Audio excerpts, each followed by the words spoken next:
जय हिंद, वंदे मातरम। दोस्तों आज के ये वीडियो क्लास 11 बोर्ड एग्जाम देने वाले हर एक स्टूडेंट के लिए काफी ज्यादा इंपॉर्टेंट फुल रहने वाला है, क्योंकि दोस्तों आज की इस वीडियो के माध्यम से हम क्लास 11 का इकोनॉमिक्स का टॉप 80 महत्वपूर्ण इंपॉर्टेंट ऑब्जेक्टिव क्वेश्चन को कवर करेंगे, जो कि आपके बोर्ड एग्जाम के लिए काफी ज्यादा इंपॉर्टेंट फुल रहने वाले। ठीक है दोस्तों, इस वीडियो के माध्यम से हम दोस्तों सेट 1 और सेट 2 का कंप्लीट सॉल्यूशन एक ही वीडियो में करा दिए हैं, क्योंकि दोस्तों आपके पास टाइम बहुत ही कम है और आपको रिवीजन के उद्देश्य से इस वीडियो को शुरू से लेकर अंत तक देख लेना है, क्योंकि दोस्तों यहाँ से बहुत सारे क्वेश्चन आपके एग्जाम में हूबहू दिखेंगे। ठीक है, इसलिए दोस्तों आपको हर एक प्रश्न को पढ़ लेना है, ताकि आपको बोर्ड एग्जाम में एक भी क्वेश्चन गलत ना हो, क्योंकि टाइम आपके पास बहुत ही कम है। ठीक है, तो चलिए टाइम को वेस्ट ना करते हुए आज की इस वीडियो को स्टार्ट करते हैं और आपको बताना है कि आप 40 क्वेश्चन में से कितने ऐसे क्वेश्चन है जिसमें से आप आंसर सही सही कर पाए। ठीक है, सेट 1 और सेट 2 दोनों का आंसर आपको कमेंट बॉक्स में कमेंट करके जरूर लिखना है। ठीक है, तो चलिए हम लोग नेक्स्ट क्वेश्चन को पढ़ते हैं। दोस्त पहला क्वेश्चन क्या आपसे पूछा गया है दोस्तों कि जीवन के सामान्य कारोबार वाक्यांश से क्या तात्पर्य है। दोस्तों ये जो जीवन के सामान्य कारोबार है, इस वाक्यांश से क्या तात्पर्य है। तो राइट आंसर हो जाएगा दोस्तों ऑप्शन नंबर सी, मनुष्य का आर्थिक कार्य, यानी ऑप्शन नंबर सी सही उत्तर हो जाएगा। ठीक है, अगला प्रश्न क्या पूछा गया दोस्तों कि निम्न में से किसके अध्ययन का संबंध अर्थशास्त्र से नहीं। दोस्तों यानी आपको बताना इनमें से किसका संबंध जो है जिसका अध्ययन हम अर्थशास्त्र यानी इकोनॉमिक्स के अंतर्गत नहीं करते हैं। तो ऑप्शन ये में दिया उत्पादन। तो दोस्तों उत्पादन का अध्ययन हम इकोनॉमिक्स के अंतर्गत करते हैं। ठीक है, उपभोक्ता का भी अध्ययन करते हैं और वितरण का भी अध्ययन करते हैं, लेकिन दोस्तों ये जो सरकार का गठन है इसका अध्ययन हम इकोनॉमिक्स के अंतर्गत नहीं करते, बल्कि इसका अध्ययन हम किसके अंतर्गत करते हैं तो पॉलिटिकल साइंस के अंतर्गत, यानी ऑप्शन नंबर डी यहाँ पे राइट आंसर हो जाएगा कि सरकार का गठन का जो अध्ययन है ये हम अर्थशास्त्र के अंतर्गत नहीं करते। ठीक है, अगला क्वेश्चन है कि सांख्यिकी का जनक किसे कहा जाता है। दोस्तों इस क्वेश्चन को आप सभी लोग VBI कर लीजिएगा, ये क्वेश्चन बहुत बार बोर्ड एग्जाम में पूछा गया डायरेक्ट कि सांख्यिकी का जनक किसे कहा जाता है। तो दोस्तों सांख्यिकी की जनक की बात करें तो गॉडफ्राइड एकेनवाल्ड। ठीक है, गॉडफ्राइड एकेनवाल्ड जिन्हें सांख्यिकी का जनक कहा जाता है। तो राइट आंसर हो जाएगा ऑप्शन नंबर डी, गॉडफ्राइड एकेनवाल्ड। यदि आपसे क्वेश्चन में पूछा जाए दोस्तों कि अर्थशास्त्र का जनक किसे कहा जाता है, तब राइट आंसर क्या हो जाएगा एडम स्मिथ। जी हाँ दोस्तों, एडम स्मिथ को जो है ये अर्थशास्त्र का जनक कहा जाता है। और इनके पुस्तक का नाम क्या था दोस्तों, तो इसका आंसर आप सभी लोग कमेंट बॉक्स में कमेंट करके जरूर लिखिएगा कि एडम स्मिथ का पुस्तक का नाम क्या था। कई बार एग्जाम में ये क्वेश्चन पूछा गया है। ठीक है,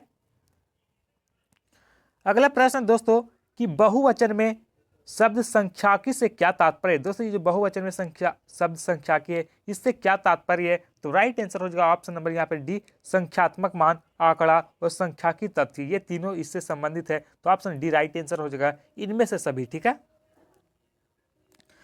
अगला प्रश्न क्या पूछा गया है कि अर्थशास्त्र में किस प्रकार के आंकड़ों का प्रयोग होता है। दोस्तों तो इकोनॉमिक्स में देखा जाए दोस्तों तो किस प्रकार के आंकड़ों का प्रयोग होता है, तो केवल मात्रात्मक, तो मात्रात्मक आंकड़ों का भी प्रयोग होता है, गुणात्मक आंकड़ों का भी प्रयोग होता है। तो ऑप्शन नंबर यहाँ पे सी राइट आंसर होगा, मात्रात्मक और गुणात्मक दोनों, ये दोनों आंकड़ों का प्रयोग इकोनॉमिक्स के अंतर्गत किया जाता है, यानी option number C right answer हो जाएगा। अगला प्रश्न दोस्तों कि संरचित या परिमित उत्तर प्रश्नों में उत्तर के विकल्पों की संख्या हो सकती है। तो कितने उत्तर के विकल्पों की संख्या हो सकती है, तो 2। राइट आंसर क्या होगा ऑप्शन नंबर सी 2 हो सकता है। ठीक है, अगला क्वेश्चन क्या पूछा गया दोस्तों आपसे कि किस प्रकार के आंकड़ों की विश्वसनीयता और सत्यता की जवाबदेही अन्वेषण पर होती है। तो राइट आंसर हो जाएगा ऑप्शन नंबर यहाँ पे ये प्राथमिक आंकड़ा। ठीक है, प्राथमिक आंकड़ा ऑप्शन नंबर ये राइट आंसर हो जाएगा।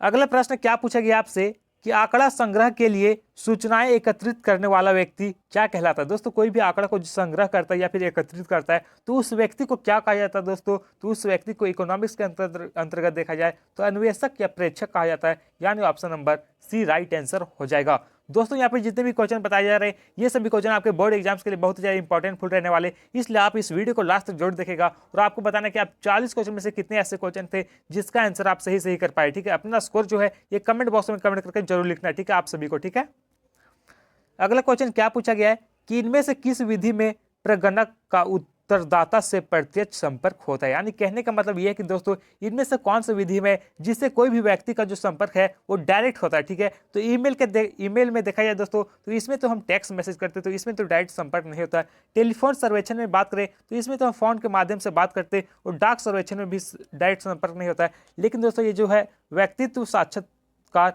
यानी इंटरव्यू में दोस्तों हम व्यक्ति से डायरेक्ट मिलते हैं और डायरेक्ट उससे बात करते हैं। तो option number C right answer हो जाएगा, व्यक्तित्व साक्षात्कार। ठीक है,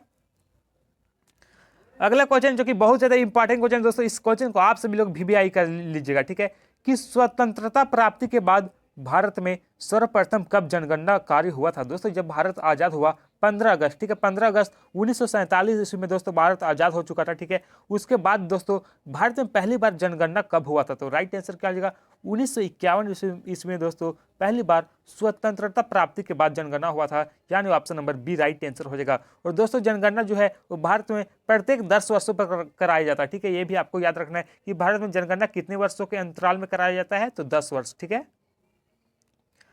अगला क्वेश्चन क्या पूछा गया दोस्तों कि वर्गीकरण आंकड़ों का डैश व्यवस्थित करने की प्रक्रिया। तो दोस्तों वर्गीकरण आंकड़ों का जो प्रक्रिया है ये विभिन्न स्तंभों तथा पंक्तियों को व्यवस्थित करने की यह एक प्रक्रिया है, यानी ऑप्शन नंबर यहाँ पे डी राइट आंसर हो जाएगा। यह विभिन्न स्तंभों तथा पंक्तियों में व्यवस्थित करने की एक प्रक्रिया है, ठीक है। अगला प्रश्न क्या है दोस्तों कि एक वर्ग का मध्य बिंदु बराबर होता है। दोस्तों एक वर्ग के मध्य बिंदु इज इक्वल टू क्या होता है दोस्तों? तो राइट आंसर हो जाएगा उच्च वर्ग सीमा और निम्न वर्ग सीमा के औसत, ठीक है। ऑप्शन नंबर यहाँ पे ये राइट आंसर हो जाएगा। एक वर्ग का मध्य बिंदु इज इक्वल टू क्या होता है? तो उच्च वर्ग सीमा और निम्न वर्ग सीमा का मध्य का औसत होता है, ठीक है। ऑप्शन नंबर ये राइट आंसर हो जाएगा। अगला प्रश्न क्या दोस्तों कि बारंबारता वितरण में अपरिष्कृत आंकड़ों को डैश चर में वर्गीकृत किया जाता है। तो दोस्तों राइट आंसर हो जाएगा ऑप्शन नंबर यहाँ पे 13 का ऑप्शन नंबर यहाँ पे बी हो जाएगा। मात्रात्मक आंकड़ों में वर्गीकृत किया जाता है। आप नहीं, ऑप्शन नंबर बी सही उत्तर हो जाएगा। अगला प्रश्न क्या पूछा गया दोस्तों कि निम्नलिखित में से कौन चर सतत चर का एक उदाहरण है? दोस्तों आने आपको बताना इनमें से कौन सा चर है जो कि एक सतत चर का उदाहरण है। तो दोस्तों इस क्वेश्चन का आंसर आप सभी लोग कमेंट बॉक्स में कमेंट करके जरूर लिखिएगा, ठीक है। बहुत ही ज्यादा आसान क्वेश्चन दोस्तों, इनमें से कौन सा जो है जो कि सतत चर का उदाहरण है, ठीक है। मैं देखना चाहता हूँ कितने सारे ऐसे स्टूडेंट है जो कि इस क्वेश्चन का सही आंसर जान रहे हैं, ठीक है। इसका आंसर आप सभी लोग कमेंट बॉक्स में कमेंट करके जरूर लिखना है। अगला प्रश्न क्या पूछा गया है कि मिलान चिन्हों की गणना कितने समूह में की जाती है? तो दोस्तों जो मिलान चिन्ह होते हैं इसकी गणना टोटल कितने समूह में किया जाता है? तो 5 समूह में, ठीक है। ऑप्शन नंबर यहाँ पे डी राइट आंसर होगा, 5 समूह।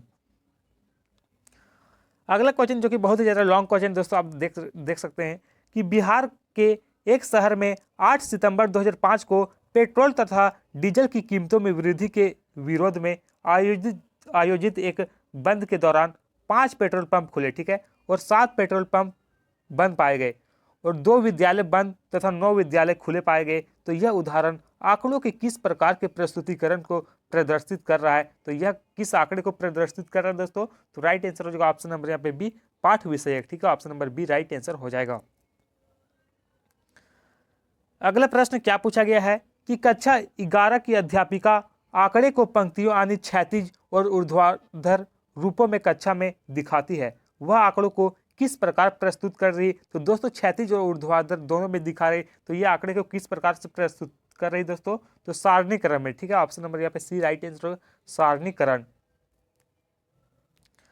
अगला प्रश्न क्या है कि सुमित पिछले 10 वर्षों की अवधि के दौरान एक विद्यालय में अध्ययन करने वाले विद्यार्थियों की संख्या को सारणीबद्ध करता है, ठीक है। सुमित के द्वारा किया गया विद्यालय का यह वर्गीकरण क्या कहलाएगा? तो दोस्तों ये क्या कहलाता है? तो राइट आंसर हो जाएगा ऑप्शन नंबर यहाँ पे बी, कालिक, ठीक है, कालिक कहलाएगा। अगला प्रश्न क्या है दोस्तों कि काल श्रेणी आंकड़ों के प्रस्तुतिकरण के लिए निम्न में से किसका प्रयोग किया जाता है? तो दोस्तों ये जो काल श्रेणी आंकड़े हैं इसकी प्रस्तुतिकरण के लिए इनमें से किसका प्रयोग किया जाता है? तो इसमें से दोस्तों त्वरण का प्रयोग किया जाता है, यानी ऑप्शन नंबर डी सही उत्तर हो जाएगा। अगला प्रश्न क्या दोस्तों कि त्वरण को और किस नाम से जाना जाता है? दोस्तों ये त्वरण है, इसे और भी किस नाम से जाना जाता है? तो इसे संचयी बारंबारता वक्र के नाम से जाना जाता है, यानी ऑप्शन ये सही उत्तर हो जाएगा, ठीक है। अगला क्वेश्चन दोस्तों जो कि बहुत ही ज्यादा इंपॉर्टेंट क्वेश्चन, इस क्वेश्चन को आप सभी लोग VBI कर लीजिएगा कि भारत में प्रथम आधिकारिक जनगणना कब प्रारंभ हुई थी? तो दोस्तों भारत में प्रथम आधिकारिक जनगणना की बात करें तो यह कब शुरुआत हुआ था? तो 1951 ईस्वी में, यानी ऑप्शन नंबर ये राइट आंसर हो गया, 1951 ईस्वी में, ठीक है। अगला प्रश्न क्या पूछा गया आपसे कि ब्रिटिश काल में भारत की राष्ट्रीय आय की गणना का पहला प्रयास क्या था? दोस्तों ये ब्रिटिश काल में भारत की राष्ट्रीय आय की गणना का पहला प्रयास किया था, तो ये किसने किया था दोस्तों? तो ये किया गया था विलियम डिग्बी, ठीक है। ऑप्शन नंबर 22 का ऑप्शन नंबर दोस्तों ऑप्शन नंबर 22 का option number C right answer होगा, दादा भाई नौरोजी, ठीक है। दादा भाई नौरोजी ने पहला प्रयास किया था, यानी option number C right answer हो जाएगा। अगला प्रश्न क्या पूछा गया है कि रेलवे ने भारत की अर्थव्यवस्था की संरचना को किस प्रकार प्रभावित किया है। तो दोस्तों ये जो रेलवे में देखा जाए तो दोस्तों लोग अब लंबी यात्राएं कर सकती है, तो ये काफ़ी बहुत ज़्यादा इंपॉर्टेंट है कि जब से रेलवे आया दोस्तों तब लोग बहुत ही लंबी लंबी यात्राएं करते और काफ़ी ज़्यादा सुविधाजनक होता है। ठीक है, ऑप्शन बी में क्या बोला गया है, कृषि के व्यावसायीकरण में को बढ़ावा मिला। तो दोस्तों कृषि में भी काफ़ी ज़्यादा बढ़ावा मिला है। और ऑप्शन सी में है जान माल की हानि हुई, तो ये रॉन्ग ऑप्शन हो जाएगा दोस्तों। तो ऑप्शन यहाँ पे डी सही उत्तर हो जाएगा, ये और बी दोनों। ठीक है, ऑप्शन बी राइट आंसर हो जाएगा। अगला प्रश्न है कि स्वतंत्रता के पश्चात भारत में किस आर्थिक प्रणाली को अपनाया गया था। दोस्तों स्वतंत्रता से पश्चात देखा जाए तो भारत में किस प्रणाली को अपनाया गया था, तो राइट आंसर हो जाएगा ऑप्शन नंबर यहाँ पे बी मिश्रित प्रणाली। ठीक है, option number B right answer हो जाएगा।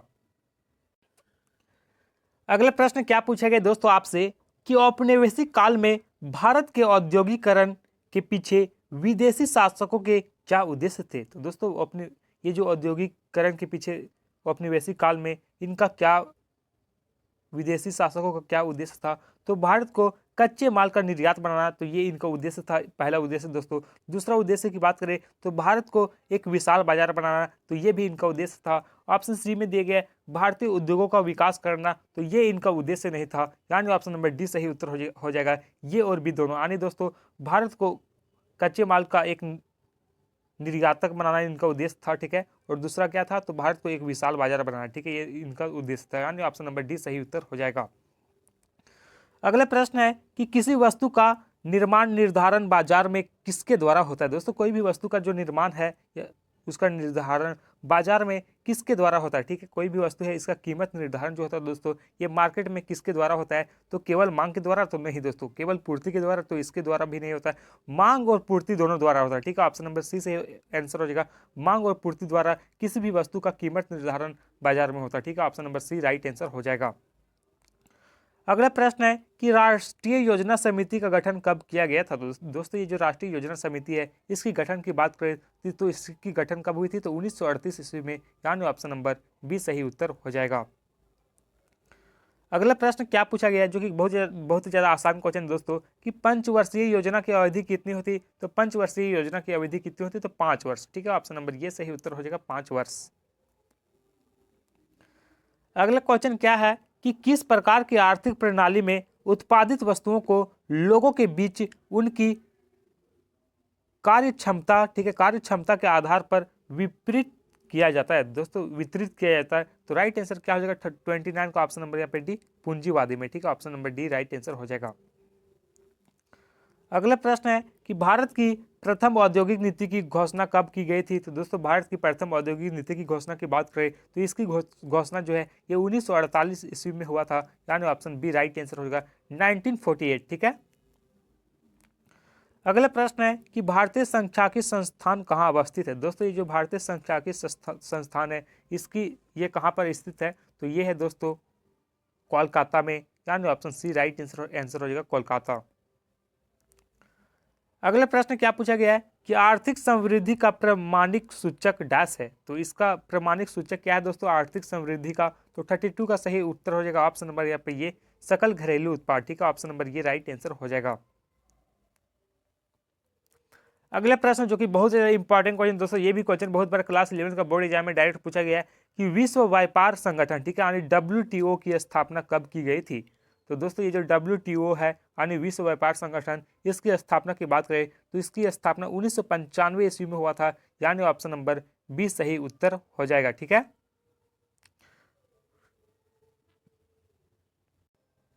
अगला प्रश्न आपसे क्या पूछा गया दोस्तों कि भारत में नई आर्थिक नीति की घोषणा कब हुई थी। दोस्तों ये जो भारत में नई आर्थिक नीति है इसकी घोषणा की बात करें तो इसकी घोषणा जो है दोस्तों ये 1991 ईस्वी में हुआ था, यानी ऑप्शन नंबर ये सही उत्तर हो जाएगा। ठीक है, अगला प्रश्न क्या है कि प्रत्यक्ष कर, ठीक है, प्रत्यक्ष कर लगाया जाता है। दोस्तों ये जो प्रत्यक्ष कर है ये किस में लगाया जाता है, व्यक्ति की आय पर, वस्तु की उत्पादन मात्रा पर, वस्तु की आयात पर या फिर वस्तु की निर्यात पर। तो प्रत्यक्ष कर की बात करें तो ये व्यक्ति की आय पर लगाया जाता है, यानी ऑप्शन ये राइट आंसर हो जाएगा। ठीक है, अगला क्वेश्चन क्या पूछा गया दोस्तों कि विनिवेश का उद्देश्य क्या होता है। दोस्तों ये जो विनिवेश है इसका मुख्य उद्देश्य क्या होता है दोस्तों, तो विनिवेश की मुख्य उद्देश्य की बात करें दोस्तों तो इसका जो मुख्य उद्देश्य होता है कि वित्तीय अनुशासन को बढ़ाना भी इसका उद्देश्य होता है, ठीक है। आधुनिकीकरण में सहायता देना भी इसका मुख्य उद्देश्य होता है। सरकार द्वारा आय का एकत्रित करना भी इसका मुख्य उद्देश्य होता है। यानी 36 का ऑप्शन नंबर डी सही उत्तर हो जाएगा, इनमें से सभी, ठीक है। Option number D right answer हो जाएगा, ऑल ऑफ दीज, ठीक है। अगला प्रश्न है कि योजना आयोग के पदेन अध्यक्ष होते हैं। दोस्तों ये जो योजना आयोग होते हैं इनके पदेन अध्यक्ष इनमें से कौन होते हैं, बहुत ही ज़्यादा इंपॉर्टेंट क्वेश्चन है। राष्ट्रपति, वित्त मंत्री, गृह मंत्री या फिर प्रधानमंत्री, तो ऑप्शन डी राइट आंसर हो जाएगा पीएम, ठीक है। प्राइम मिनिस्टर जो है दोस्तों ये योजना आयोग के पदेन अध्यक्ष होते हैं, यानी ऑप्शन डी सही जवाब हो जाएगा, ठीक है। अगला प्रश्न जो कि ये भी बहुत ज़्यादा इंपॉर्टेंट क्वेश्चन दोस्तों कि टाटा स्टील कंपनी की स्थापना कब हुई थी। दोस्तों जो टाटा स्टील कंपनी टिस्को है इसकी स्थापना की बात करें तो इसकी स्थापना कब हुई थी, तो 1907 ईस्वी में, ठीक है। 1907 ईस्वी में दोस्तों टाटा स्टील कंपनी की स्थापना हुई थी, यानी ऑप्शन नंबर ये राइट आंसर हो जाएगा, ठीक है। इसकी स्थापना कहाँ पर हुई दोस्तों, तो जमशेदपुर में, ठीक है। जमशेदपुर में दोस्तों इसकी स्थापना हुआ, ये भी आपको याद रखना, ठीक है। किसके द्वारा किया गया दोस्तों, तो जमशेदजी टाटा के द्वारा, ठीक है। अगला क्वेश्चन जो कि इसी क्वेश्चन से संबंधित है दोस्तों कि टाटा स्टील कितने देशों में कार्यरत है। दोस्तों जो टाटा स्टील है ये टोटल कितने देशों में कार्यरत है, तो 30 देशों में, ठीक है। Option number C right answer हो जाएगा।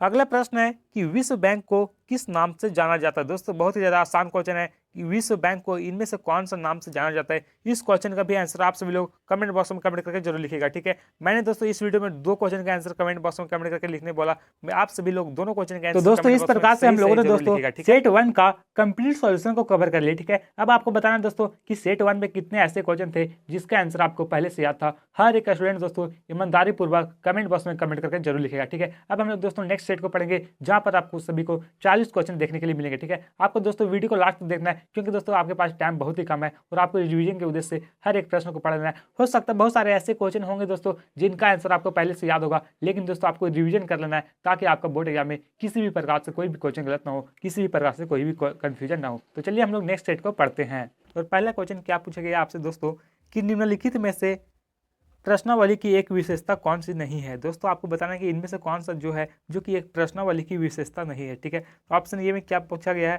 ऑप्शन ए में बोला गया है दोस्तों कि प्रश्नावली लंबी हो सकती है। दोस्तों ये प्रश्नावली लंबी हो सकती है, प्रश्न में उत्तर का संकेत नहीं मिलना चाहिए, प्रश्न का क्रम सामान्य से विशिष्ट होना चाहिए या फिर प्रश्न स्पष्ट होना चाहिए। तो यहाँ पे देखा जाए दोस्तों तो प्रश्नावली की विशेषता नहीं पूछा गया है, तो option number B right answer हो जाएगा, ठीक है। प्रश्न में उत्तर का संकेत नहीं मिलना चाहिए, ठीक है। Option number B right answer हो जाएगा। अगला क्वेश्चन जो कि बहुत ज़्यादा वीवीआई क्वेश्चन है दोस्तों, इस क्वेश्चन को आप सभी लोग इंपॉर्टेंट कर लीजिएगा, याद कर लीजिएगा कि सांख्यिकी का जनक किसे कहा जाता है। दोस्तों बहुत बार क्लास 11 का बोर्ड एग्जाम में पूछा गया है कि जो सांख्यिकी है इसका जनक किसे कहा जाता है, ठीक है। तो गॉडफ्राई एकेनवाल को दोस्तों सांख्यिकी का जनक कहा जाता है, यानी option number B right answer हो जाएगा, ठीक है। अगला प्रश्न क्या है कि अर्थशास्त्र जीवन के कारोबार के संदर्भ में मनुष्य का अध्ययन है, यह कथन किसका है। दोस्तों ये जो अर्थशास्त्र जीवन के कारोबार के संबंध में मनुष्य का अध्ययन है, यह कथन कौन सा अर्थशास्त्री के द्वारा दिया गया था। तो ये जो कथन दिया गया दोस्तों ये दिया गया है किसके द्वारा, तो अल्फ्रेड मार्शल के द्वारा, ठीक है। ऑप्शन नंबर यहाँ पे सी राइट आंसर होगा, अल्फ्रेड मार्शल, ठीक है। और इनके पुस्तक का नाम क्या था दोस्तों, सॉरी दोस्तों ये जो एडम स्मिथ है इनका पुस्तक का नाम कई बार एग्जाम में पूछा गया कि एडम स्मिथ के पुस्तक का नाम क्या था, तो वेल्थ ऑफ नेशन, ठीक है। ये भी आपको याद रखना, ठीक है। और इन जो अल्फ्रेड मार्शल ये कौन सा सिद्धांत दिए थे, तो ये दिए थे कल्याण संबंधित परिभाषा जो है ये इन्हीं के द्वारा दिया गया, ठीक है। ये भी आपको याद रखना है। अगला प्रश्न क्या पूछा गया दोस्तों कि मुक्तोत्तर प्रश्न के संबंध में कौन सा कथन सत्य है। दोस्तों इनमें से कौन सा कथन है जो कि सत्य है, तो सही आंसर हो जाएगा यहाँ पे ऑप्शन नंबर 4 का ऑप्शन नंबर यहाँ पे ये सही व्याख्या करना कठिन है, ठीक है। दोस्तों किसी भी मुक्तोत्तर प्रश्न में सही व्याख्या करना काफी ज्यादा कठिन होता है, तो ऑप्शन ये राइट आंसर हो जाएगा।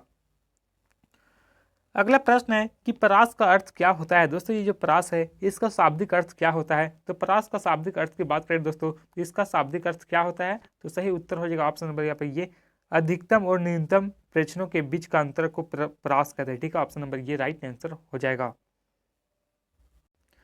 अगला क्वेश्चन क्या पूछा गया है कि लिंग के आधार पर भारतीय जनसंख्या को पुरुष एवं महिला 2 वर्गों में विभाजित करना निम्न में से किस वर्गीकरण का उदाहरण है? तो दोस्तों लिंग के आधार पर दोस्तों देखा जाए तो पुरुष और महिला दो वर्गों में विभाजित किया गया है। तो ये किस आधार पर विभाजित किया गया? तो गुणात्मक आधार पर, ठीक है, गुण के आधार पर, यानी ऑप्शन नंबर डी सही उत्तर हो जाएगा।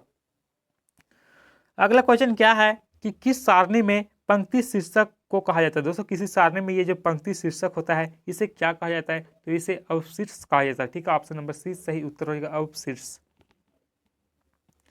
अगला प्रश्न है कि आयात चित्र किस प्रकार के चर के लिए बनाए जाते हैं? दोस्तों ये जो आयात चित्र होते हैं ये किस प्रकार के चर के लिए बनाए जाते हैं? तो ये सतत चर के लिए बनाए जाते हैं, यानी ऑप्शन नंबर ये सही उत्तर हो जाएगा, सतत चर। अगला प्रश्न क्या है कि सभी प्रेक्षणों के मूल्यों के योग को प्रेक्षणों की संख्या से भाग देने पर भागफल प्राप्त भागफल को क्या कहा जाता है? तो इसे क्या कहा जाता है दोस्तों? तो समांतर माध्य कहा जाता है, यानी ऑप्शन नंबर ये राइट आंसर हो जाएगा। अगला क्वेश्चन क्या पूछा गया आपसे कि निम्नलिखित में से किस औसत की गणना करने के लिए आंकड़ों को बढ़ते क्रम में रखना अनिवार्य है? दोस्तों इनमें से किसकी गणना करने के लिए आंकड़ों को हमेशा बढ़ते क्रम में रखा जाता है? तो ये राइट आंसर होगा ऑप्शन नंबर बी, माध्यिका को, ठीक है, option number B right answer हो जाएगा। माध्यिका में दोस्तों हमेशा हम लोग बढ़ते क्रम में आंकड़े को सजाते हैं, उसके बाद इसका सॉल्यूशन कहते हैं, ठीक है। अगला क्वेश्चन क्या है कि निम्नलिखित में से कौन सा औसत दिए गए आंकड़ों को चार बराबर भागों में विभाजित करता है? ठीक है, तो राइट आंसर क्या हो जाएगा दोस्तों? ऑप्शन नंबर यहाँ पे सी, चतुर्थ, ठीक है, ऑप्शन सी राइट आंसर हो जाएगा।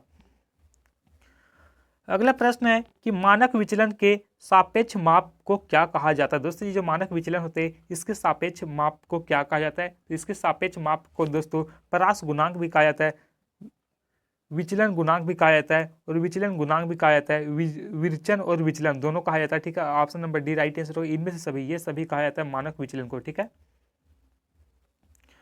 अगला प्रश्न क्या पूछा गया दोस्तों, जो कि बहुत ही ज्यादा इंपॉर्टेंट क्वेश्चन है कि निम्नलिखित में से किस माप की गणना में प्रेक्षणों और औसत से विचलनों के निरपेक्ष मान को लिया जाता है?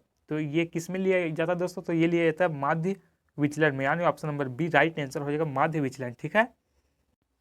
अगला क्वेश्चन क्या पूछा गया है कि सहसंबंध गुणांक दो चरों के बीच किस प्रकार के सहसंबंध का संख्यात्मक माप है? तो राइट आंसर हो जाएगा 15 का ऑप्शन नंबर यहाँ पे बी, रेखीय सहसंबंध, ठीक है, option number B right answer हो जाएगा। अगला क्वेश्चन क्या है कि यदि दो चरों के बीच सहसंबंध पूर्णतः धनात्मक है, ठीक है दोस्तों, दो चर के बीच यदि सहसंबंध धनात्मक होता है तो सहसंबंध गुणांक का मान क्या होगा? तो इसका गुणांक का मान क्या होता है दोस्तों? तो एक होता है, ठीक है, option number B right answer होगा, एक। यदि धनात्मक रहेगा तो एक और यदि ऋणात्मक रहेगा तो -1, ठीक है।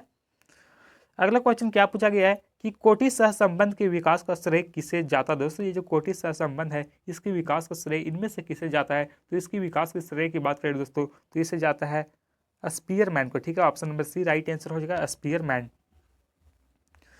नेक्स्ट क्वेश्चन है कि निम्न में से कौन सा सूचकांक खुदरा कीमतों और औसत परिवर्तन को मापता है? दोस्तों इनमें से कौन सा सूचकांक है जो कि खुदरा कीमत और औसत परिवर्तन को मापता है? तो राइट आंसर हो जाएगा ऑप्शन नंबर 18 का ऑप्शन नंबर यहाँ पे डी, उपभोक्ता कीमत सूचकांक, ठीक है, option number D right answer हो जाएगा। अगला प्रश्न है कि लेस्पेयर का कीमत सूचकांक में किस भार के रूप में प्रयुक्त होता है? तो ये किस भार के रूप में प्रयुक्त किया जाता है दोस्तों? तो राइट आंसर होगा 19 का ऑप्शन नंबर यहाँ पे डी, आधार अवधि की मात्रा में, ठीक है, option number D right answer हो जाएगा। अगला प्रश्न है कि मदों के सापेक्षिक महत्व को बताने वाले सूचकांक को क्या कहा जाता है? दोस्तों ये जो मदों के सापेक्षिक महत्व है इसे बताने वाले सूचकांक को इनमें से क्या कहा जाता है? तो इसे बताने वाले जितने भी सूचकांक होते हैं दोस्तों इसे कहा जाता है सरल सामूहिक सूचकांक भी कहा जाता है, ठीक है, सरल मूल्यानुपातिक सूचकांक भी कहा जाता है और भारतीय सूचकांक भी कहा जाता है, यानी ऑप्शन डी राइट आंसर हो जाएगा इनमें से सभी, ठीक है। नेक्स्ट क्वेश्चन है कि अर्थव्यवस्था का प्राथमिक क्षेत्र किससे संबंधित है? दोस्तों ये अर्थव्यवस्था का प्राथमिक सेक्टर है ये इनमें से किससे संबंधित है? तो अर्थव्यवस्था में प्राथमिक क्षेत्र के अंतर्गत कौन सा आता है दोस्तों? कृषि, ऑप्शन नंबर यहाँ पे बी राइट आंसर होगा, कृषि, ठीक है। और सेवा क्षेत्र जितने भी होते हैं ये कौन से सेक्टर के अंतर्गत आते हैं? तो ये तृतीय क्षेत्र के अंतर्गत आते हैं। उद्योग की बात करें तो ये सेकेंडरी सेक्टर के अंतर्गत आते हैं, ठीक है। अगला क्वेश्चन है कि योजना आयोग का गठन किस वर्ष किया गया था? दोस्तों बहुत ज़्यादा इंपॉर्टेंट क्वेश्चन है कि ये जो योजना आयोग है इसकी गठन कब किया गया था? तो इसकी गठन दोस्तों 1950 ईस्वी में हुआ था, यानी option number C right answer हो जाएगा। अगला प्रश्न है कि भारत की अंतिम पंचवर्षीय योजना कौन सी थी। दोस्तों भारत की अंतिम पंचवर्षीय योजना की बात करें दोस्तों तो ये 12वीं पंचवर्षीय योजना जो है ये भारत की अंतिम पंचवर्षीय योजना थी, यानी ऑप्शन सी राइट आंसर हो जाएगा। ठीक है, ईस्वी की बात करें दोस्तों तो 2012 से लेकर कहाँ तक था, 2017 तक। ठीक है, ये भारत की 12वीं पंचवर्षीय योजना का कार्यकाल है। ठीक है, अगला प्रश्न है कि भारत में नई आर्थिक नीति की शुरुआत किस वर्ष हुई। दोस्तों ये जो भारत में नई आर्थिक नीति इसकी शुरुआत की बात करें तो इसकी शुरुआत जो है ये 1991 ईस्वी में हुआ था, यानी ऑप्शन सी राइट आंसर हो जाएगा। अगला प्रश्न है कि विनिवेश का उद्देश्य क्या होता है। दोस्तों ये विनिवेश है, इसका मुख्य उद्देश्य क्या होता है, तो इसका मुख्य उद्देश्य की बात करें तो वित्तीय अनुशासन को भी बढ़ाना इसका मुख्य उद्देश्य होता है। ठीक है, आधुनिकीकरण में सहायता देना भी इसका मुख्य उद्देश्य होता है, सरकार द्वारा आय एकत्रित करना भी इसका मुख्य उद्देश्य होता है, यानी ऑप्शन डी सही उत्तर हो जाएगा इनमें से सभी। ठीक है दोस्तों, यहाँ पे जितने भी क्वेश्चन बताए जा रहे हैं ये सभी क्वेश्चन आपके बोर्ड एग्जाम्स के लिए बहुत ही ज़्यादा इंपॉर्टेंटफुल रहने वाले। ठीक है, इसलिए आप लोग हर एक प्रश्न को अच्छी प्रकार से पढ़ लीजिएगा। ठीक है, बोर्ड एग्जाम से पहले अगला प्रश्न क्या पूछा गया है कि ग्रामीण जनता की आजीविका का मुख्य आधार क्या होता है। दोस्तों बहुत ही आसान क्वेश्चन है कि हम लोग ग्रामीण क्षेत्र में सबसे ज़्यादा लोग किस सेक्टर में लगे होते हैं, तो आप सभी को पता होगा कि कृषि में दोस्तों सबसे अधिक लोग कार्यरत होते हैं, यानी ऑप्शन नंबर ये राइट आंसर होगा कृषि में। ठीक है, अगला प्रश्न है कि निम्न में से कौन सा देश कपास का सबसे बड़ा उत्पादक देश है। दोस्तों यदि बात करें कि कपास को सबसे बड़ा उत्पादक देश इनमें से कौन सा है, तो भारत जो है दोस्तों, इंडिया जो है ये कपास को उत्पादन में सर्वप्रथम है, यानी ऑप्शन डी राइट आंसर हो जाएगा। अगला प्रश्न है कि महात्मा गांधी राष्ट्रीय ग्रामीण रोजगार गारंटी अधिनियम किस वर्ष पारित हुआ था। दोस्तों बहुत ज़्यादा वीवीआई क्वेश्चन है, बहुत बार एग्जाम में पूछा गया है कि जो महात्मा गांधी राष्ट्रीय ग्रामीण रोजगार गारंटी अधिनियम है इसको किस वर्ष पारित किया गया था, तो 29 का सही उत्तर हो जाएगा ऑप्शन नंबर यहाँ पे 2005 में, यानी ऑप्शन बी राइट आंसर हो 2005। ठीक है, नेक्स्ट क्वेश्चन है कि निम्न में से कौन सा मानव पूंजी नहीं। दोस्तों आपको बताना इनमें से कौन सा जो कि मानव पूंजी नहीं, तो इंजीनियरिंग की बात करें दोस्तों तो यह भी मानव पूंजी है, डॉक्टर की बात करें तो ये भी मानव पूंजी है, शिक्षक की बात करें तो ये भी मानव पूंजी है, लेकिन कंप्यूटर दोस्तों यह मानव पूंजी नहीं, option number B right answer हो जाएगा। अगला प्रश्न है कि मानव विकास क्या है। दोस्तों ये मानव विकास है ये क्या है, तो यह साधन है या फिर यह एक साध्य है, तो ये दोनों है। ठीक है दोस्तों, तो साधन और साध्य दोनों, यानी option number C right answer हो जाएगा। अगला प्रश्न है कि ज्ञान आधारित अर्थव्यवस्था के रूप में भारत के रूपांतरित होने के लिए निम्न में से कौन सा कारक उत्तरदायी है, तो राइट आंसर हो जाएगा 32 का ऑप्शन नंबर यहाँ पे डी इनमें से सभी। ठीक है, परिवहन का विकास भी करना काफ़ी ज़्यादा इंपॉर्टेंट है, शहरीकरण भी काफ़ी ज़्यादा इंपॉर्टेंट है, शहरीकरण करना और सूचना और प्रौद्योगिकी का विकास करना भी काफ़ी ज़्यादा इंपॉर्टेंट है, तो ऑप्शन डी सही उत्तर हो जाएगा। ठीक है, अगला क्वेश्चन है कि आधारिक संरचना के अंतर्गत आता है। दोस्तों आधारिक संरचना इसके अंतर्गत क्या आता है, तो इसके अंतर्गत देखा जाए दोस्तों तो इसके अंतर्गत आता है बिजली भी आता है, सिंचाई भी आता है, सड़कों का निर्माण भी आता है, यानी ऑप्शन डी सही उत्तर हो जाएगा इनमें से सभी। ठीक है, उपयुक्त सभी। अगला प्रश्न है कि क्षेत्रीय ग्रामीण बैंक की स्थापना किस वर्ष हुई थी। दोस्तों बहुत ही इंपॉर्टेंट क्वेश्चन है कि जो क्षेत्रीय ग्रामीण बैंक है इसकी स्थापना कौन सा वर्ष में किया गया था, तो इसकी स्थापना दोस्तों ये किया गया था 1975 ईस्वी में। ठीक है, option number B right answer है 1975। डेट की बात करें दोस्तों तो 26 सितंबर। ठीक है, 26 सितंबर 1975 ईस्वी में किया गया था। ठीक है, अगला क्वेश्चन है कि ग्रामीण श्रम बल का अनुपात शहरी श्रम बल की तुलना में कितना होता है। दोस्तों जो ग्रामीण श्रम बल है इसकी तुलना में शहरी श्रम बल की तुलना क्या अधिक होता है, कम होता है या फिर बराबर होता है, तो राइट आंसर होगा 35 का ऑप्शन नंबर यहाँ पे ये अधिक होता है। ठीक है, ऑप्शन नंबर ये राइट आंसर हो जाएगा। अगला प्रश्न है कि ईंट निर्माण कार्य में कार्यरत व्यक्ति को रोजगार को डैश कहा जाएगा। तो दोस्तों ये जो ईंट निर्माण कार्य में कोई भी व्यक्ति कार्य कर रहा है तो उस व्यक्ति को क्या कहा जाता है, तो उस व्यक्ति को दिहाड़ी मजदूर कहा जाता है, यानी option number C right answer होगा दिहाड़ी मजदूर। अगला क्वेश्चन है कि इनमें से कौन ऊर्जा को गैर परंपरागत स्रोत कहते हैं। दोस्तों गैर परंपरागत कहने का मतलब ये है दोस्तों कि इनमें से कौन सा ऊर्जा है जिसका उपयोग एक बार करने के बाद दोबारा कर सकते हैं। ठीक है, तो ताप बिजली का उपयोग एक बार करने के बाद दोबारा नहीं कर सकते। ठीक है, पन बिजली का भी उपयोग दोबारा नहीं कर सकते और कोयला का भी उपयोग नहीं कर सकते दोबारा। ठीक है, लेकिन दोस्तों ये सौर ऊर्जा इसका उपयोग दोबारा कर सकते हैं, हमेशा कर सकते हैं, यानी ऑप्शन नंबर सी सही उत्तर हो जाएगा। अगला प्रश्न है कि इनमें से कौन स्वास्थ्य के निर्धारण का सूचक है। दोस्तों इनमें से कौन सा जो कि स्वास्थ्य के निर्धारक का सूचक है, तो ऑप्शन नंबर 38 का ऑप्शन नंबर ये राइट आंसर होगा शिशु मृत्यु दर। ठीक है, ऑप्शन नंबर ये राइट आंसर हो जाएगा। अगला प्रश्न है कि जैविक खाद को खेती के लिए सबसे उपयुक्त क्यों माना जाता है? दोस्तों ये जो जैविक खाद होते हैं इसको खेती करने के लिए सबसे उपयुक्त क्यों माना जाता है? तो यह हल्का होता है, यह महंगा होता है, यह कम लगता है, या फिर इसमें रासायनिक पदार्थ नहीं होते। तो ऑप्शन सी राइट आंसर होगा, इसमें रासायनिक पदार्थ नहीं मिलाया जाता है, यानी option number C right answer हो जाएगा। अगला प्रश्न जो कि ये भी बहुत ज़्यादा इंपॉर्टेंट क्वेश्चन है दोस्तों, कि सार्क का गठन कब हुआ था? दोस्तों ये जो सार्क है इसकी गठन की बात करें तो इसकी गठन कब हुआ था? तो इसकी गठन 1985 ईस्वी में। ठीक है, ऑप्शन नंबर यहाँ पे सी कौन सा राइट आंसर होगा? ऑप्शन नंबर ये 8 दिसंबर 1985 ईस्वी में, यानी ऑप्शन नंबर ये राइट आंसर हो जाएगा। ठीक है, तो दोस्तों इस प्रकार से हम लोगों ने सेट 1 और सेट 2 का कंप्लीट सॉल्यूशन को कवर कर लिए। अब आपको दोस्तों बताना है कि आप सेट 1 और सेट 2 में कितने ऐसे क्वेश्चन थे जिसका आंसर आप सही कर पाए। हर एक स्टूडेंट ईमानदारी पूर्वक कमेंट बॉक्स में कमेंट करके जरूर लिखेगा। ठीक है, और दोस्तों यदि आप हर एक सब्जेक्ट का इंपॉर्टेंट क्वेश्चन जानना चाहते हैं तो आप इस चैनल के प्ले लिस्ट में विजिट करें दोस्तों। वहाँ पे दोस्तों हर एक सब्जेक्ट का इंपॉर्टेंट क्वेश्चन कवर करा दिए गए जो कि आपके बोर्ड एग्जाम के लिए काफी ज्यादा इंपॉर्टेंट रहने वाले। ठीक है दोस्तों, यदि आप हर एक सब्जेक्ट का इंपॉर्टेंट क्वेश्चन देख करके चले आते हैं तो मैं आपको गारंटी के साथ कह सकता हूँ कि बहुत सारे क्वेश्चन आपके बोर्ड एग्जाम में हूबहू वहीं से पूछे जाएंगे। इसलिए दोस्तों आपको रिवीजन के उद्देश्य से हर एक प्रश्न को पढ़ लेना है ताकि आपको बोर्ड एग्जाम में कोई भी क्वेश्चन गलत ना हो। और इसी तरह यदि आप और भी इंपॉर्टेंट क्वेश्चन जानना चाहते हैं तो आप इस चैनल को सब्सक्राइब कर ले, क्योंकि दोस्तों इस चैनल के माध्यम से और भी इंपॉर्टेंट क्वेश्चन कवर कराए जाएंगे जो कि आपके बोर्ड एग्जाम के लिए इंपॉर्टेंट होंगे। ठीक है, तो फिर से हम लोग मिलेंगे नेक्स्ट वीडियो में, तब तक के लिए जय हिंद जय भारत।